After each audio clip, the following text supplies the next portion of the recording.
ایک جنازہ ہو گیا، اللہ کے رسول تشریف لے گئے، ابھی لحد تیار ہونے میں دیر تھی، حضور بیٹھ گئے اور آپ نے لمبا خطبہ دیا، کسی دن وہ بھی بیان کروں گا، برائے بن عازم رضی اللہ عنہ فرماتے، حضور نے فرمایا جب موت کا وقت آتا ہے اس وقت فرشتوں کی ایک پوری گارد آتی ہے۔ ہم لوگ سمجھتے ہیں ایک ہی ملک الموت روحیں قبض کرتا، اس سے آگے لوگوں نے پھر ایک ردہ رکھ لیا کہ جب ایک ملک الموت ساری زمین پر اتنے جہان پر گھومتا اور سب کی جانیں نکالتا تو حضور اگر حاضر ناظر ہو جائیں پھر کیا؟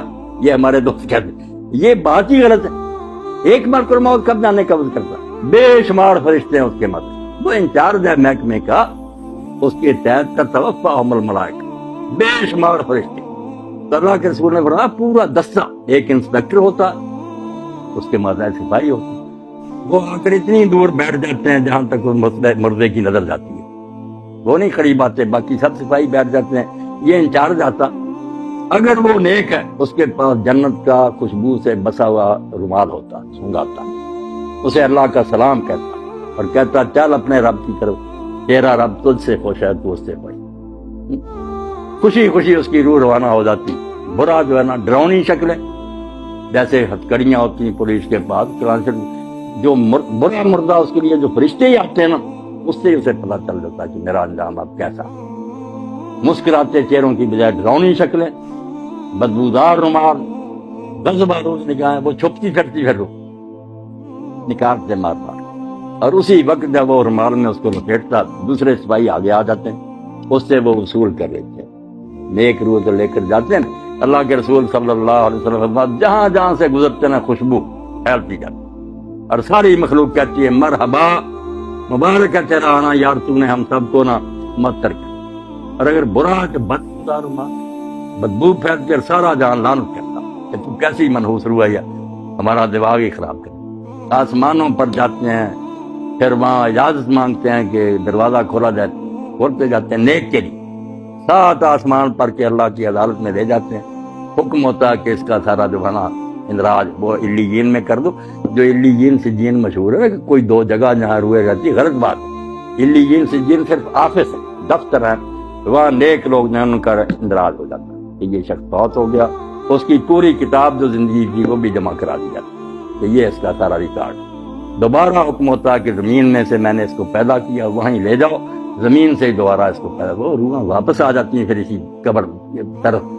برے کی روح لے کر جاتے ہیں، جب حضور صلی اللہ علیہ وسلم فرمایا، اللہ کہتا نہ آسمان کے دروازے نہ کھولو، میرے دربار میں نہ دفع کرو، اس کو اتار دو، اس کو 7ویں زمین کے نیچے پھینک دو، وہیں رہ، وہاں سے نکالیں۔ لمبی حدیث ہے جو حضرت برائے بن عازب ہے۔ نیک لوگوں کی روحیں خوشی میں ہوتی، کیسی پاک زندگی ان کی۔ حدیث پاک میں آتا ہے سنن ابن ماجہ کے، جب اس کو فرشتے آ کر حساب کے لیے کہتے ہیں نا کہ جواب دو ان سوالوں کا، تو منظر دکھایا جاتا ہے سورج غروب ہونے کا۔ جب وہ مردہ ہوش میں آتا ہے اور فرشتوں کے سوالوں کے جواب دینا چاہتا، دیکھتا ہے کہ سورج غروب ہو رہا، عصر کا وقت بھی تنگ ہو گیا، تو وہ کہتا دعونی اصلی، مجھے ذرا مہلت دو، میں نماز پڑھ لوں۔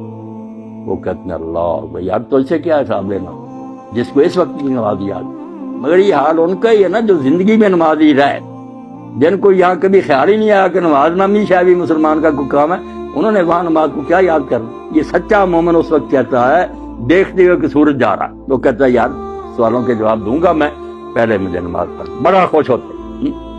اور جب سوال کرتے ہیں کہ تیرا رب کون ہے، تیرا دین کیا ہے، تیرا نبی کون ہے، دیتا تو کہتے ہیں ہم پہلے ہی جانتے تھے، اس سے پوچھے تو نے یہ، اس نے کہا میں اللہ کی کتاب پڑھتا تھا، قرآن سے مجھے سب پتا، تو کہتے ہیں ہمیں تیرے بارے میں یہی چوک، سو جا، جیسے دلہن آرام سے سوتی ہے، اور روزانہ پھر اس کو جنت کا مقام دکھایا جاتا، ہر روز پردے ہٹا کے صبح شام وہ دیکھتا ہے کہ آخرت میں میرے لیے یہ تیار، خوشیاں جیسے مہمان خانے میں ریسٹ ہاؤس میں بیٹھے نا، وہاں دیکھتا کہ میرے لیے یہ انعام ہے، خوشیاں ہی خوشیاں۔ اور دوسرے کو صبح شام جہنم دکھائی جاتی، جیسے پھانسی کا ہاتھ دکھایا جاتا کیا یہ ہے تیرے لیے، اب پھانسی گلے میں پڑنے، وہ بیچارہ پہلے ہی مرتا، مرنے سے پہلے روز مرتا ہے کہ یہاں میں جانے والا ہوں۔ اللہ فرماتا ہے نار یوردون علیہ غدوم، صبح و شام فرعون اور اس کی جماعت جہنم کے آگے سے گزارے جاتے، وہ دکھائی جاتی۔ اور یوم القیامت یردون الی اشد، جب قیامت کا دن ہوگا سچ مچ داخل ہو جائیں، یعنی مرنے سے پہلے ہی فرشتوں کے شکلوں اور رویوں سے ہی پتہ چل جاتا ہے کہ میرا حشر اب کیا ہے، اور بعد میں جو قبر میں جاتے ہی شروع ہو جاتا یا ایک سوال جو ہم لوگوں کو پریشان کرتا ہے، جب یہاں ہی سوال جواب ہوتے ہیں لوگوں کو ثواب عذاب ملنا شروع ہوتا ہے، قیامت میں پھر کیا ہوگا؟ جو کہتے ہیں صاحب صاحب قیامت کو ہونا ہے، ادھر آپ بیان کر رہے ہیں کہ سوال جواب ہوتے ہیں اور ثواب عذاب ہوتا، یہ بھی آپ لوگ سمجھدار ہیں، سمجھنے کی بات ہے، ورنہ پریشانی ہوتی۔ آپ سارے لوگ واقف ہیں اس سے کہ ایک ہے حوالات کہ زیر تفتیش مجرم وہاں رکھے گا، ایک جوڈیشل جیل ہے کہ مقدمہ چلا، فیصلہ سنایا گیا، پھر جس وارڈ میں جانے کے وہ لائق ہے وہ سزا سنا دی گئی، اس کو بھیج دیا۔ جہنم ہے جوڈیشل جیل، پورا مقدمہ سماعت ہو کے کس قسم کا مجرم ہے کہاں بھیجا جائے، یہ قیامت کے دن ہوگا۔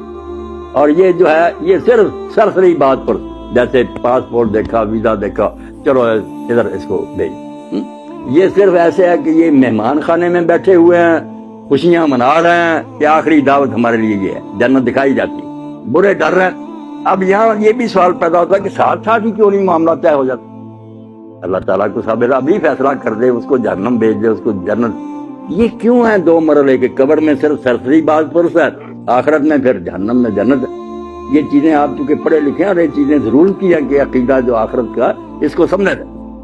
بات اصل میں یہ اور بڑی نازک بات ہے جو قرآن حدیث نے بتائی، توبہ توبہ ہم اس کی طرف دھیان نہیں کرتے کہ نیکی بدی وہ نہیں جو آپ نے مرنے تک کی، حتیٰ آپ کا بند نہیں ہو، آپ مر گئے حتیٰ تک، یہ جب تک یہ کارخانہ سٹاپ نہیں نہ ہوتا، میزان نہیں لگ سکتی کہ میری نیکیاں کہاں کہاں اپنا اثر دکھایا، میری بری مثالوں نے کتنے لوگوں کو گمراہ کیا۔ یہ جب قیامت آئے گی نا، اس وقت ہوگا کہ ڈاکٹر صاحب نے کتنے لوگوں کو دین کی طرف رغبت دلائی، ان کی وجہ سے کتنے لوگ دیندار بنے، انہوں نے اپنی اولاد کو، یہ سارا حصہ قیامت کے دن نکلنا۔ اللہ کہتا ہے نکتب ما قدموا وآثارا، ہم وہ بھی لکھتے ہیں جو زندگی میں تم نے آگے بھیج دیا، اور وہ بھی لکھتے ہیں جو فٹ پرنٹس ہیں، آپ کے قدموں کے نشان رہ گئے نا، اور لوگ اس پر چل رہے ہیں۔ اس لیے اللہ کے نبی علیہ السلام کی نیکیوں کا آپ اندازہ کریں۔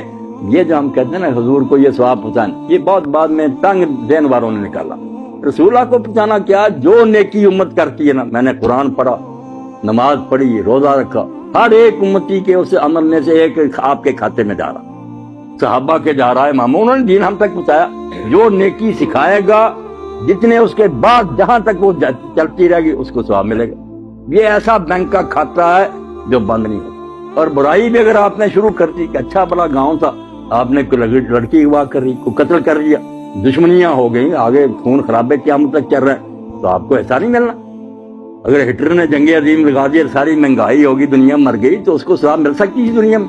کون سی عدالت تھی؟ اس کے پاس کتنی زندگیاں تھی کہ اس کو بار بار ایک ایک کے بدلے مرا، لاکھوں تو انسان مرے ہیں۔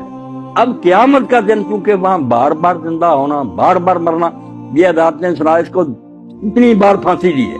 یہ بیچارے کہتے ہیں قانون کے مطابق اس کو دینی تو چاہیے مگر دے نہیں سکتے، وہاں سچ مچ جیت جائے گی۔ تو یہ نیکی اور بدی کا جو لمبا چوڑا تصور ہے کہ نیکیاں بھی جہاں جہاں جا رہی ہیں، یہ بھی آپ کے کھاتے میں پڑی۔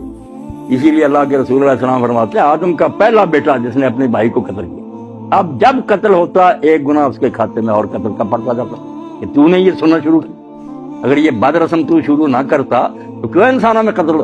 اب جب تک قیامت نہیں آتی آپ سمجھ جائے کہ کھاتا نہیں پتا چل سکتا کہ اس کی نیکیاں کتنی بنی، برائیاں کتنی بنی۔ اس لیے محتاط رہنا چاہیے کہ میں اپنے طرز عمل سے کہیں اولاد کو گمراہ نہ کر دوں، میرے دوست نہ بگڑ جائیں، میرا خطبہ سننے والے نہ، میں مر جاؤں گا مگر میرے گناہ کی جو گٹھڑی ہے یہ بھاری ہوتی جائے گی۔ کوشش کروں کہ میں اچھی مثال قیام کروں تاکہ اس پر لوگ چلیں تو میرے مرنے کے بعد بھی وہ ثواب مجھے پہنچتا رہے۔ اس لیے اس کے سوا کوئی چارہ نہیں کہ جاتے وقت صرف سرسری کاغذات دیکھے جائیں، ان کو مہمان خانے میں ٹھہرا دیا جائے، ان کو حوالات میں بند کر دیا، اور انتظار کریں آخری عدالت کا کہ جب آخری عدالت آئے گی پھر ہاتھ پاؤں بولیں گے، فرشتے گواہی دیں گے، زمین بولے گی، سارا تیرے نیکی بری کا کچا چٹھا آ جائے گا، جنت دوزخ کا فیصلہ اس وقت ہوگا۔ اور جنت دوزخ بھی کوئی ایک نہیں۔ اب جنت کا نبی علیہ السلام نے فرمایا کہ تم سمجھو بس جنت میں چلے ایک برابر ہے، وہاں 100 درجہ ہے جنت۔ ہم دیکھتے ہیں نا کہ بینک بنے اتنی منزل، 100 منزل، اور منزل بھی اتنی دور۔ فرمایا یہ زمین ہے، جتنی دور آسمان ہے وہاں دوسری جنت، اتنی دور ہی پھر تیسری جنت۔ 100 آسمان زمین جو ہے اتنے، اور سب سے آخری جو ہے وہ فردوس، سب سے آخری۔